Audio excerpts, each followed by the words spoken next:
Hello everyone, আসসালামু আলাইকুম। এই হচ্ছে আমার শহর স্টকহোম সিটি। আপনাদের একটু দেখাই কি সুন্দর আজকের ওয়েদারটা। আমি যেখানে জব করি ওই জায়গাটা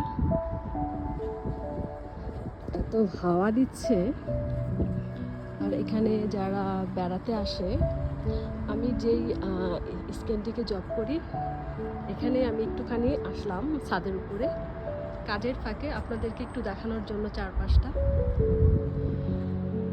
কি সুন্দর মনোরম দৃশ্য, তাই না? তো আপনারা যদি স্টকহোমে আসেন তাহলে ঘুরে যাবেন আমার এই শহরে, খুব ভালো লাগবে। তো আজকে এই পর্যন্তই। সবাই যে যেখানে আছেন ভালো থাকুন, সুস্থ থাকুন, আর আমাদের জন্য দোয়া করবেন। আল্লাহ হাফেজ।